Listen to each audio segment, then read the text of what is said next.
Hey guys, welcome back to the channel. I'm Dan, Warpaint JKU, and in this video, you're gonna finally see us take all the work we've done in the prior two videos of this Dana 60, put it all back inside of the housing, and get it to work perfectly together.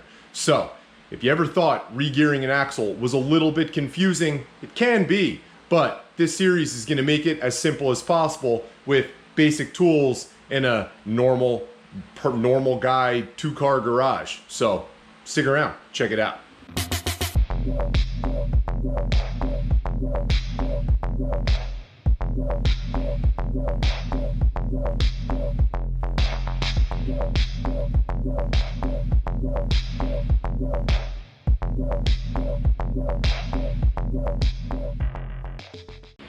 All right guys, and like all the other videos we've done, we need tools, and we need a bunch of tools to actually set up our new carrier and locker and get it inside of the axle, check our gear pattern, backlash, and all that kind of stuff.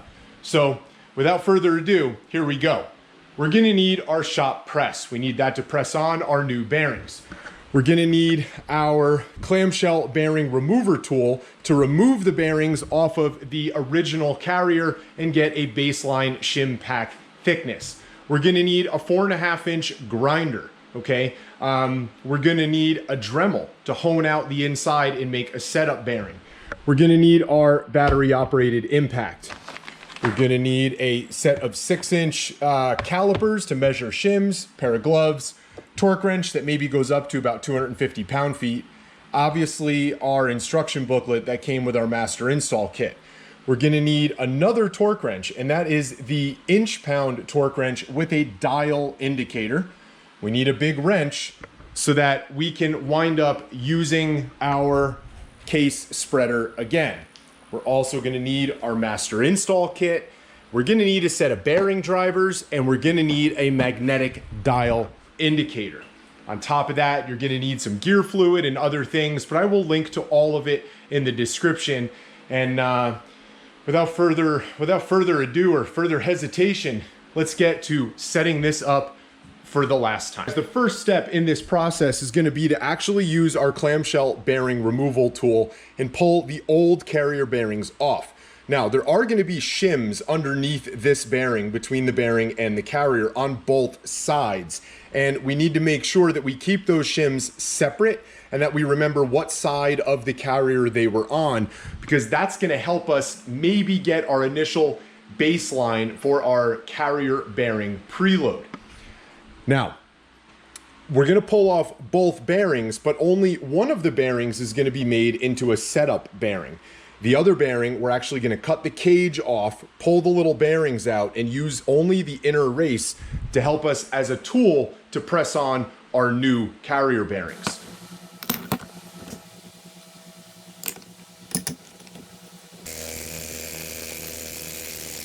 Okay, we're going to refer to this side of the carrier as the pinion side because it would be the side that the pinion would ride on. And now that we have that bearing removed, we're going to carefully remove all of the shims that were on that side. We're going to stick them in a safe place and remember that this was the pinion side of the carrier.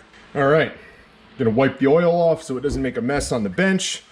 Take our carrier and flip it over, and now do the same thing to the other side. We have both of our bearings and it's time to cut one of them up. So it doesn't matter which one that you cut because we're gonna never use them on final assembly anyway. But we're gonna pick one.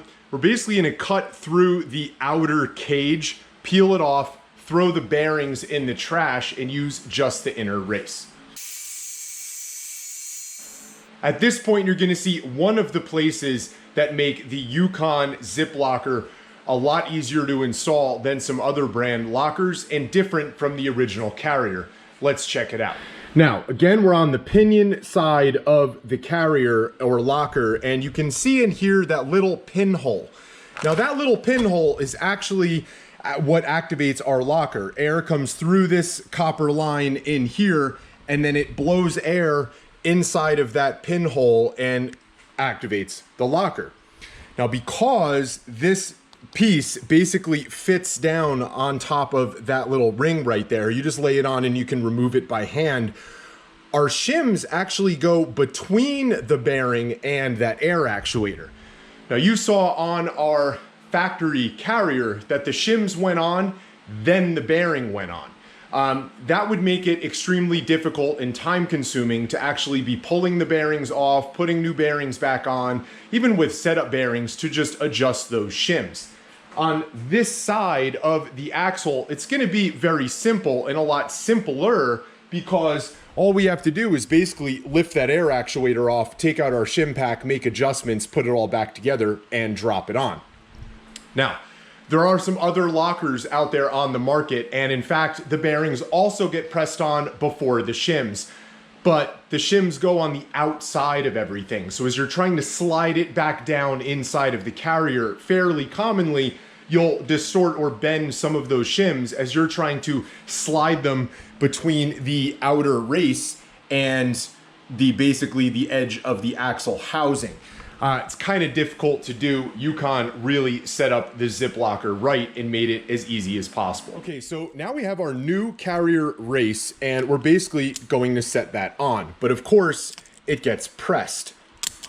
Now, in order to press it on, because obviously we would hit the locker itself, right? The carrier itself in here doing that. We're gonna use the old race that you saw me just cut out of our old bearing. We're gonna set it directly on top of our new inner race, put a bearing driver on top of that, and send it home with our press. All right, so we have our new bearing on top, our race from our old bearing sitting on top of the inner race for our new bearing, and then our bearing driver. And again, we're gonna press it. Like I've said in all the other videos, you just wanna make sure you go nice and slowly getting it started to make sure that that bearing starts to seat nice and straight and smooth. And once it does, you just send it home.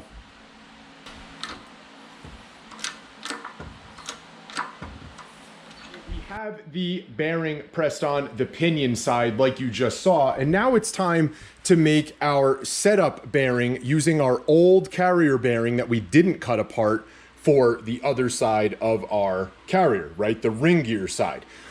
Now, the reason we have to do that, we can't just press the new bearing on, is because on this side, the shims actually go on first, then we put the bearing on.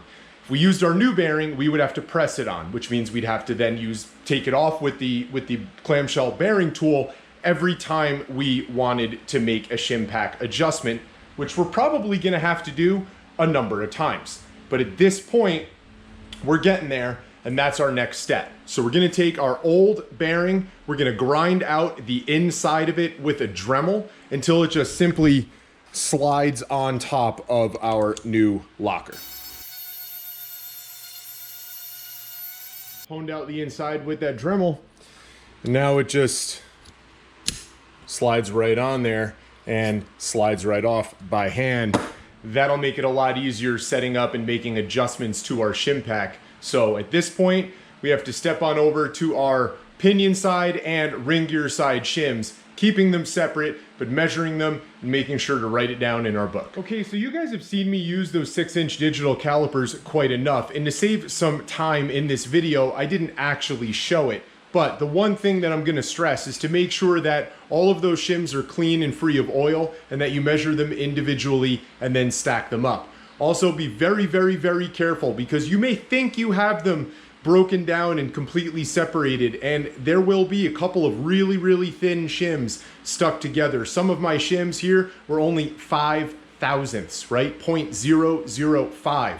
So you want to make sure that you pull them apart, because if you stick them all together and measure it, you'll be off by a little bit. All right, at this point, we have our pinion. Our original was 39 thousandths, and I made a shim stack, got us to 38 thousandths. Our ring gear was 66 thousandths. I made a shim stack and got us to 67 thousandths. That's pretty close as a baseline. We're gonna throw them back on the axle, test it out. Okay, so let's assemble it on the ring gear side of the axle. With our baseline shim pack made, we're gonna slide that down on first. Then we're gonna take our setup bearing that you saw me make a few minutes ago, filled with gear oil. We're gonna slide that down over those shims. Now, when it comes time to drop this in the axle and test it, we are gonna make sure we use the new bearing races so we can get the tolerances correct. But let's flip it over, let's get to the other side. When you open your air actuator, be extremely careful. It is basically on a piece of cardboard with plastic around it, and this copper air line is very small, very thin, and does not like to be bent more than it has to be. And if you bend it in this area here closer to the housing, you can break it off pretty easily. Now, if you look carefully in here, there's a couple of slots, and basically you're gonna put in a rubber O-ring on each side of it, and then that air hole on the carrier I showed you before rides between those, and that's how it seals the air to the housing. So coat those O-rings in some gear oil, slide them into the actuator, and we'll finish putting it together. Okay, now this side's a little different because we originally pressed on our new bearing and we're never gonna take it off. After filling it with some gear oil and putting a light film of gear oil around the seal mating surface here, we're actually gonna take our new race, slide it over. At this point, we're gonna take our shim stack. Now, this shim stack is different than the shim stack that came with our master install kit. This shim stack, just be sure you're using the shims from the locker, from the carrier, and they're larger and they basically fit on the race on this side. But what I like to do is take our air actuator, and you can see how it has all these steps and ridges in here. The shim stack will actually fit very nicely around that one of those steps. So I like to slide them on there just to make sure I have them all lined up correctly. Then put it on. Make sure again you have some gear oil on there so that you don't damage anything when you're assembling it. All right, and at this point with the case spreader in there and spread, we're gonna bring our carrier over, line it up, and count to 3 and drop it in. 1, 2, 3. And as you just saw, we dropped it in with the help of our case spreader. I removed the case spreader. You never want to put that on your axle longer than it needs to be there because cast steel does not like to move and flex and bend. It is designed to, which is why case spreaders are a thing, and it's why they have these holes in the ends of the diff. But it's in there. There's good pressure on it. It's not coming in and out. It barely fits. There's no movement side to side. Even sticking like a little bit of a pry bar on it. And at this point, it's time to test our backlash. Once we adjust those shims from one side to the other and get the backlash right, we can check our gear pattern and then start messing with pinion depth. But I'm gonna do that another time, guys, because I've been in the garage now for a couple hours filming, doing this. It's obviously getting hot. So you'll see me in just a second in different clothes because it'll be a new day. All right, guys, we are back in the garage. Obviously, it's a new day, and the cold front came in last night, so it is much cooler today in the garage, which is awesome.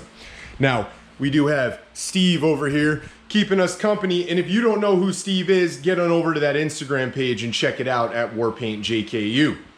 But without further hesitation, let's dive into this axle and let's figure out our backlash. On this side of our housing, right, we have the pinion down in there in the back. And obviously the distance between the pinion and our ring gear is what backlash is. And that distance is calculated by the amount of movement in our ring gear before it makes contact with the pinion. If you listen very carefully, you might be able to hear the metal kind of knocking as we roll it back and forth a little bit. Now, hopefully you guys heard that, and honestly, I haven't measured it yet, and we would normally put our bearing caps back on, torque them down, right? The bearing caps that we took off originally over here that go over, we would put those on, we would torque them down, and then we would check our backlash. But I can tell you already that my backlash is way off just by feel. I've done it a bunch of times. If this is your first time, you would want to put your caps on, torque them down, and then check it. but I can tell you that I'm way off. I'm probably 3-4 times bigger than I need to be. And that spec can be found in our Yukon gear and axle instruction booklet that came with your ring and pinion.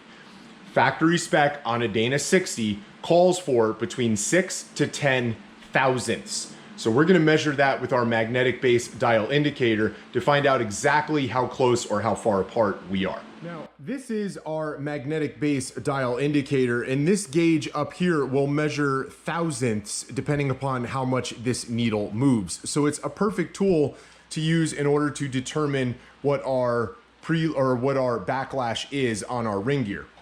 Now, what's nice about the magnetic base is it has an on-off switch, and you can basically put it on a place on the housing, flip the switch, and it gives you some really good stability so this gauge doesn't move. I like to put it on top of the axle, flip the switch, and there we go. We are pretty stable. Make sure your ring gear is rotated all the way down in the housing toward the bottom. Put a little pressure on that needle. And then once you have it where you want it, right on the outside edge of the tooth, you're gonna wanna tighten it down so that it doesn't move.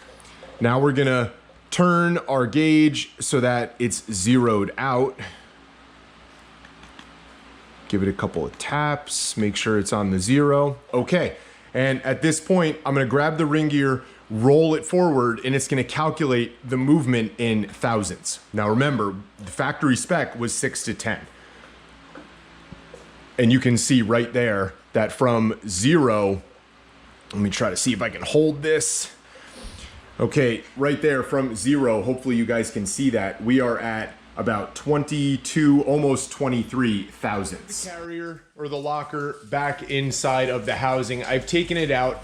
I've checked it a bunch of times. I've moved some shims around, and I'm at a point now where I'm kind of happy with the backlash. I checked it, we're at 10. Now that's the high side of within spec, but I also don't have bearing caps on it yet. So at this point, I'm gonna tighten down the bearing caps, show you guys how to do that with that airline in there, because that part is very important to not damage it. We're gonna basically recheck the backlash, and then if it's close or within spec, we're gonna run our gear pattern. Now I'm probably gonna have to take it apart to adjust our pinion depth, and then again set the backlash. But I'm hoping as I tighten in these bearings, it lowers our backlash just a tiny bit. If it doesn't, and it increases it for whatever reason, I'm gonna have to pull it back out and lower it. I'd like to get it closer to like that 7 mark, maybe the 8 mark. So, but again, a couple thousandths backlash at this point in the process, not really that big of a deal. Now, the other side over here is actually pretty easy to handle. You just lay it on, screw it in, or bolt it in, and then torque it down to 80 pound-feet, which is the manufacturer's spec. This side, because of this airline here, we actually have to take this and roll it all the way forward toward the top of the housing. And the best way to do that is with a flathead screwdriver. You just have to see, with a few taps, it starts to spin. You basically just want to rotate it all the way up so that it goes around this upper section of your bearing cap. Now, with it obviously bent kind of up and around on the inside, you want to put your bearing caps in, make sure to go by the marks you had stamped in them when you disassembled it, and keep, you know, the right side on the right, the left side on the left, top on top, and so on. Once you tighten down the bolts a little bit, torque it, again, to 80 pound-feet.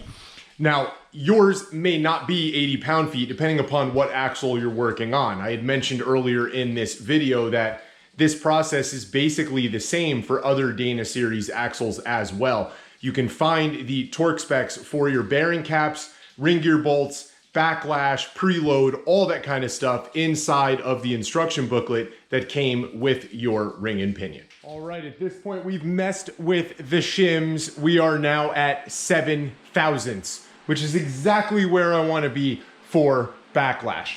We've overall maintained the total shim pack, right? So we kept our bearing preload, and we just moved a couple thousandths from one side to the other, things like that, in order to get it dialed in at 7 thousandths. Now, your backlash can affect your gear pattern slightly. So you do want to be close to where you want it to be set up for the final assembly before you run your gear pattern. At this point, we're going to do that, and then we'll probably have to take the pinion apart, adjust the gear pattern and pinion depth a little bit to get that just right, and check our backlash each time from then moving forward. Hopefully our backlash is good. Hopefully our gear pattern's good, but no time like the present to go figure it out. So let's get to that. Now you can go to your Yukon master install kit and get the gear marking compound that comes in that, but because I do it as often as I do it and like to build stuff, I have my own in a little tin here. I'll link to it in the description, but basically you just want to paint about 3 teeth. You want to paint the drive and coast side. We'll get into that in just a second here. But you basically want to paint both sides. You don't have to paint the face of the tooth, right? The outside, that flat edge that faces the pinion.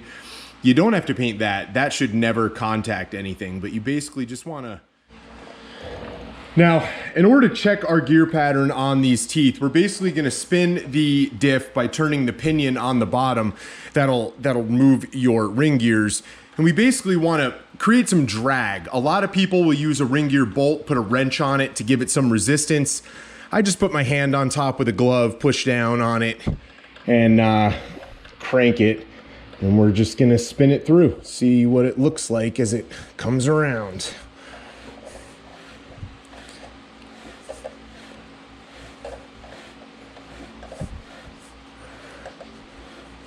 All right, there it is. Let's spin it around the other way. Let's get a gear pattern on the other side and we'll check it as it comes back around.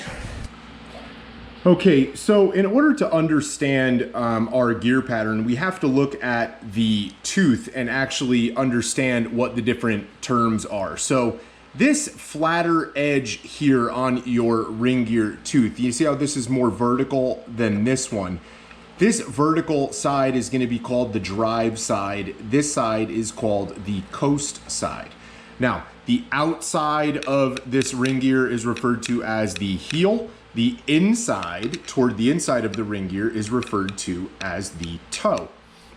Now, what you basically want on your ring gear in order for it to be acceptable is you would love for it to be directly centered between the heel and toe and centered basically between the root of the tooth where the tooth grows out of the ring gear. Down here, this would be referred to as the root down here in this deepest part of it, and the face or the outer edge of the ring gear at the top. But that doesn't always happen, and there are a number of acceptable gear pattern ratios. As long as the mark on the tooth isn't like a half circle and being cut off, it's acceptable. Let's talk about it. Okay, so once again, in our Yukon gear and axle instruction booklet, you can see how, God, the glare's awful. You can see how basically they go over the terms right here on the tooth and explain what they are. So when you flip the page though, in the back of your instruction booklet, it gives you acceptable patterns. And this would be a perfectly acceptable pattern, right? Because like we said, it's kind of an oval type shape and it is centered between the heel and the toe. And it's awesome. Having a slightly larger one, you know, that's also acceptable, right? It says that all of these are acceptable. And we have some weird ones in there where it's kind of toward the toe and toward the heel, but it's centered. And that's the way that our gear pattern looks. It's centered, it's deep enough. It's not getting cut off at the root or at the face, and it winds up actually being pretty good. Now you can see on our drive side, we're down in there, and it might be able to be a little bit deeper, but that's a good contact patch right there. And then if we go to the other side, you can see how that's pretty much perfect. It would be nicer if it was more centered between the heel and toe, but on the coast side, that's pretty much perfect. That's what we're exactly looking for. So because the drive and the heel and the toe side, or the drive and the coast side, are nice. Yeah, the coast side is a little bit closer to the heel and the drive side is a little bit closer to the toe, but the Dana 60 is a pretty difficult axle to set up, and it looks like we got it right on the first try as far as pinion depth, using the pinion depth baseline that you saw us figure out in the last video. If your pinion depth was off a little bit, what you would want to do is basically take out your setup race that we had installed in our pinion video, add a couple of shims, put it back together, test it again, just to set that gear pattern and make it acceptable. Ours already was, so what I did was pulled out our setup race, hammered in the new race with a bearing driver and an old bearing, just to make sure that we weren't damaging it. Now we have our new pinion over here and it's kind of set up. We removed our old setup bearing off, and I have the new bearing with the new thrust washer and our pinion seal ready to go. We've also pressed on our new carrier bearing on this side. Remember, we had a setup bearing here. We pulled that off, pressed on our new one, and now it's basically time to assemble it and put it all back together. So the first step is going to be to slide the new pinion in there, but there's a catch to that.